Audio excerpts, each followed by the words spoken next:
也那美国和中国的国防部长拜二的时是进行视讯的对谈，美国是搁一摆强调台海和平稳定的重要性。另外，当在北京访问的美国亚太驻京孔达，嘛才罕见和中国对台事务官员、国台办副主任见面，两个嘛讨论到两岸的议题。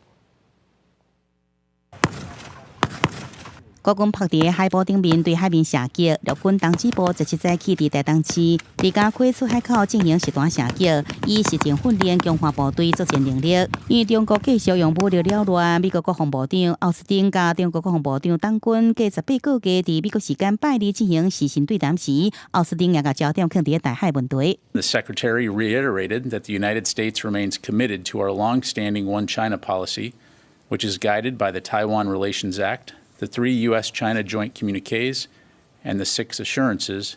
and he reaffirmed the importance of peace and stability across the strait. 同时，伫北京访问的美国亚太驻京康达甲北京国安会中国甲台湾事务执行主任贝沙兰，除了会见中国外交部副部长马朝旭，也甲中共涉台事务官员、国台办副主任邵凯明会面，讨论两方问题。康达强调维护台海和平稳定重要性。另外，日本公布的外交纳佩斯也讲到台海稳定对全球安全真重要，更加指出强军动向是国际社会真烦恼的代志，也是上大的战略挑战。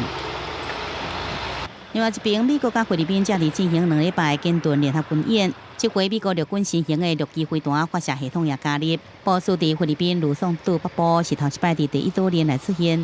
美国的太平洋陆海空军都具有长程的投射能力，可以压制中国的这个武力威胁。这一点，我想就是非常重要，可以提高嚇阻能力，其实就可以确保印太的和平与安全。 专家讲，这个系统佫叫做太空武器系统，用在舰载顺翼飞弹甲标准lar型飞弹，射程包含整个陆上海峡，甚至到中国沿海，甲解放军伫南海设基地，目的是为着强化美国甲菲律宾同盟作战的能力。记者综合报道。